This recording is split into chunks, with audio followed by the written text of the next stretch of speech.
Alright, so I finally have time to do this, and we are here to watch the Honkai Impact 3rd x Honkai Star Rail crossover concept trailer, Confrontation. So they kind of teased this a little bit in the version 7.9 dev live stream, and it was really cool. Mainly, what I remember is the rock version of Monodrama, and full disclaimer, I do play Honkai Star Rail. I'm completely FTP, only pulled for a single banner, which is Acheron's. I've never watched any of the videos, except for Acheron's videos, because of how it felt like it was a callback to Honkai Impact. But I do know Monodrama because I did watch the Honkai Star Rail concert, and a lot of people in chat were spamming Monodrama, and that's how I remember the title as well. And I am also familiar with Sparkle, so there are a few things that are also like cool and not expected, but also like in both a good and bad way. One is they tease a lot of possible storylines and a lot of other characters being involved in this crossover. I wouldn't say I'm disappointed that it's Sparkle, but there are certain levels of like what makes it better and what makes it not. I think it was gonna be cool to see some other like crazy characters come in and do like crazy stuff, right? Like, I don't know, some like Sam was one of the characters that I was hoping to kind of see, but you know, we're not getting that. But what we are getting is, I mean, like the major difference is that this is canon, and so it's way crazier than what else, you know, we would have seen in like the same style of like Genshin Impact, if they did it in the same style of Genshin Impact. Instead of that, they're giving us something that's canon, so there are going to be a lot of implications to what we see here, I think, maybe, who knows. But yeah, we'll see and find out. Yo, new... Oh. Is this like Felma's mansion? Wait, why are they gonna fight? I thought they were like on peaceful terms. Yo, Honkai Star Rail emblem, okay. Oh, logo.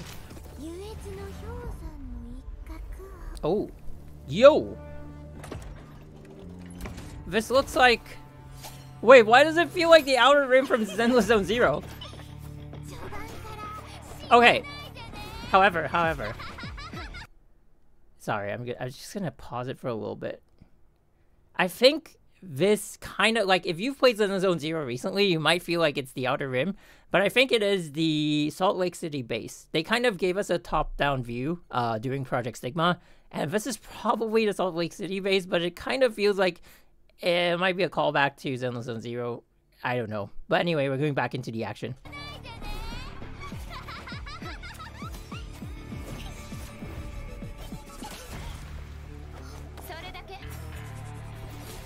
What are they fighting, though?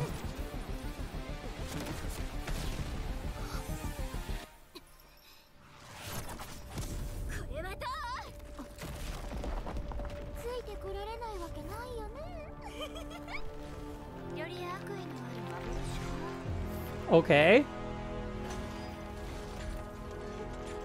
So I guess they're in some kind of like simulated world. I don't think they're in the quantum computer in Mars. Maybe it's... maybe it's an illusion from Sparkle?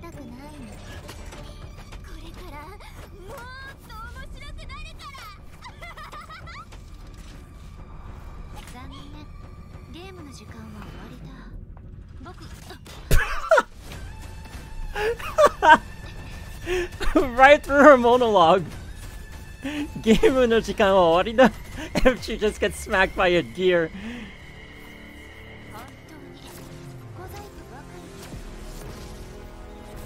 That is true elation, bro.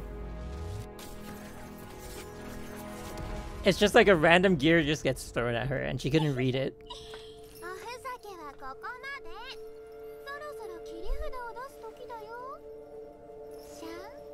Ooh. Oh, she's angry now. Yo, she called her Sha. Okay.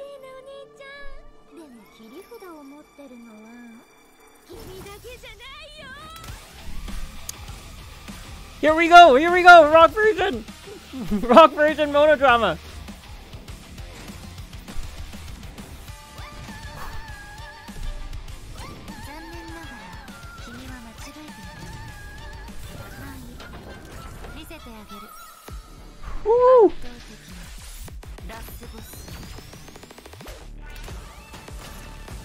Okay. I have no idea what's going on, bro.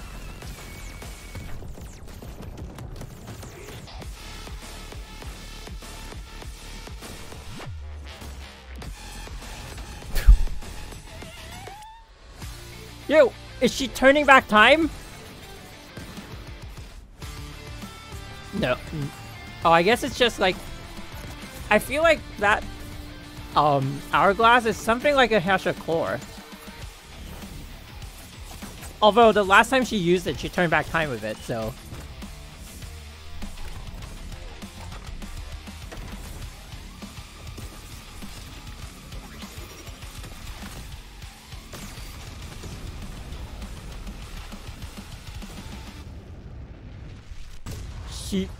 She used her ulti plus astral ring plus everything. Yo, there's that power level. That's the same thing Acheron did to her illusion. Just break it with pure brute force. Oh.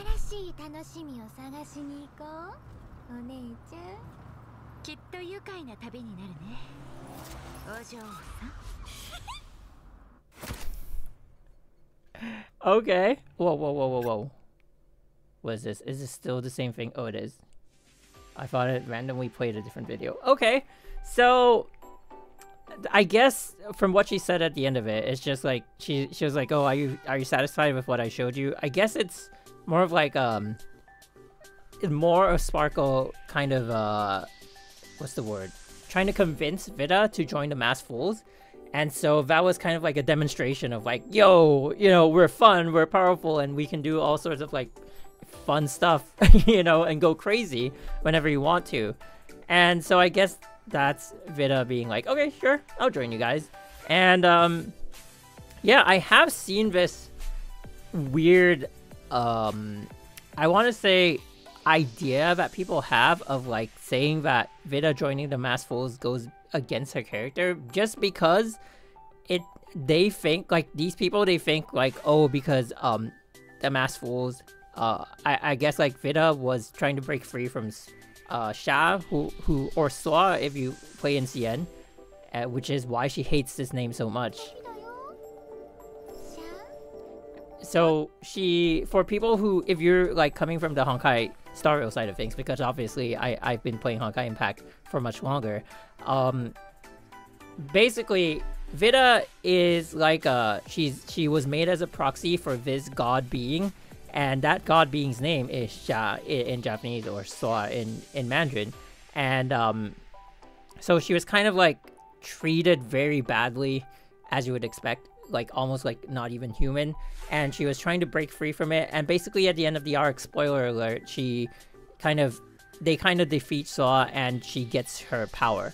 So you know, she also was sentient and she was given some level of power, and then after that she broke free. On the earlier chapters, she broke free on her own will from Sha's, I'm gonna use Sha, I guess, Sha's like control. And then she came back, she kind of like snuck back into her home planet. And then at the end of it, when the rest of the Valkyries who were brought there help her defeat Sha, she also went back in. And that's when you see that like hourglass. She used that hourglass in the story to rewind time. Like they were actually in a scenario where they lost, and then she used the hourglass to rewind time, and you could fight like that same part of the fight again, but slightly different, because Vita used her powers to like kind of help you see the future in a sense. And so that's why at this part of the video, I thought she's just like, okay, fine, you know, like I'm just gonna pause time or rewind time and just like kill you, and that's it. But I guess that also, like, that hourglass is also some kind of like power source in her mech. They don't really explain the mech too much. It kind of like came out in the recent chapters. She didn't really use it all that much in the previous chapters, but there are like some side material that kind of show that this mech is what helps her like traverse very distant parts of the universe. So I think one of the things that HI3rd is trying to use, or like at least the Honkai Impact and maybe the Honkai Star Rail side of things are trying to do with Vida, is that she's supposed to be this like interplanetary explorer, I guess. And so she is supposed to be the link. She was supposed to be the link between Honkai Impact's universe and like just the other planets, but you know, that's what they said initially before hinting the link to like Honkai Star Rail. And I guess like in the overarching storyline, that's what she will be as well, like probably the link towards from Honkai Star Rail to, I mean, from Honkai Impact to Honkai Star Rail, and alongside her will be Sparkle, I guess. So that's really interesting. I mean, like I said at the start of the video, I was expecting some other characters just for the funsies, but the fact that this is all canon changes things up a lot, and I don't really know what to expect from it. This video is more of like a demo. I guess that's why they say concept trailer, because it's really just to show us, you know, the scale of what they can do. And, you know, the animation, the music, the sound effects, everything is top tier.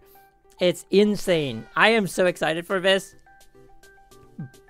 I mean, gameplay-wise, the event is going to be like, okay, you know, if you're a Honkai Star Rail player and you want to pick up Honkai Impact just for this, the event might not be like super crazy. I guess like it might actually show us some history of Honkai Star Rail, because in the timeline, Honkai Impact is actually in the past of Honkai Star Rail. So we are at least 8 years in the past, maybe even more. And so if they do some like real exploration, if Sparkle really brings Vida to other parts of the galaxy and maybe even visits the universes that we see in Honkai Star Rail, we will get some kind of history of Honkai Star Rail. So there might be that implication, but there's no guarantee that the collaboration will be canon. So at this point, I still don't know. But Sparkle in Honkai Impact's world is canon, and so through that, I'm thinking the collab would be somewhat canon as well.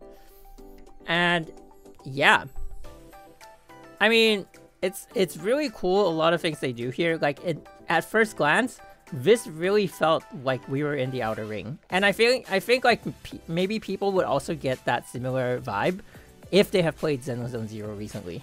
But also, like, looking at the structures behind and looking at like the whole setup, it kind of feels more like they're in the Salt Lake City base.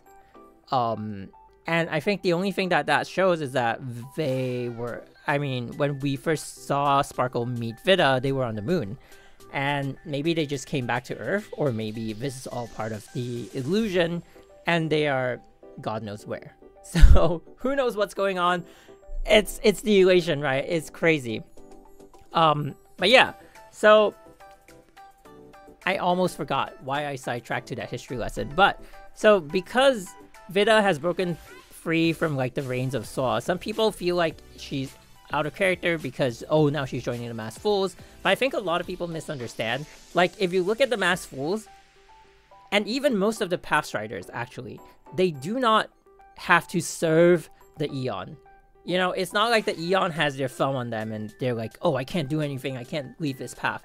I think a lot of, like, I think especially in the Xianzhou storyline, it shows that, like, you don't even know if people have left the path, like, for example, of the Hunt and joined the Abundance. It's like, they almost have to root them out, and you don't know, like, who's who, right? And that shows how much freedom there is when you're following a path. It doesn't even matter, you know, and I think, like, of all of them, the one with the most freedom is definitely Elation, because they're basically, their whole thing is just going around and causing trouble and doing whatever they want.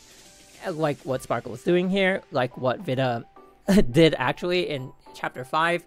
And so, to that point, to anyone who thinks it's out of character, that's my take. I personally don't think it's out of character. But if you do, like, leave in the comments why you think that is, and maybe, you know, we can gain some insight. But yeah, I don't know, maybe it comes from people who don't play Honkai Star Rail and they play Honkai Impact and they just think like, oh, she's just joining another, like, being under another god. Who knows? And the last thing I want to touch on is this might be very far-fetched, but it almost feels like MiHoYo is pulling one like trying to, what was that, pull the wool over her eyes with Sparkle. Sparkle has this line where she keeps saying, "What's elation? I am elation."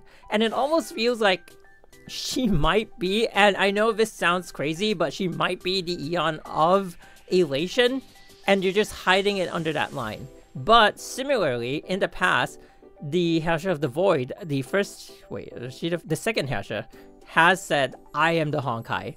And I guess what she meant is like she felt like she was all powerful, and so she was like, "No, like I am the captain now," you know, like that kind of vibe. So maybe Sparkle just says that just because she feels like she's the full embodiment of elation, but she's not really like the Eon per se. But I feel like at some point they might just reveal like, hey, you know, it's been right in front of your eyes all along. Like she's been telling us she is elation. You just don't believe it. But who knows? I highly doubt that's going to be the case, but I'm just saying. Just throwing it out there in case in future they're like, oh, nobody noticed. You know, like, hey, I see you guys, okay? But yeah, that's all I got for you guys. I hope you know, if you don't play Honkai Star Rail, I hope like what I told you about Vita kind of gives you a better understanding of what's going on in that sense. And yeah, if you do play... Yeah, if you only play Honkai Star Rail, I mean, like, and I hope what I told you about Vita, you know, gives you a better understanding. And if you only play Honkai Impact, I also hope that gives you a better understanding about, like, you know, like the Path Striders and things, like, especially for people who might think that it's out of character for Vita. And also if you're a Honkai Impact player, you know, join me in looking forward to this collaboration. I'm really excited. I'm going to Triple S S3 Sparkle. And yeah, let me know if you guys plan to pull for Sparkle, if it's a skip, if it's whatever. Let me know in the comment section down below. And as always, thank you guys for watching. This has been MG, and I will see you guys in the next one. Bye-bye.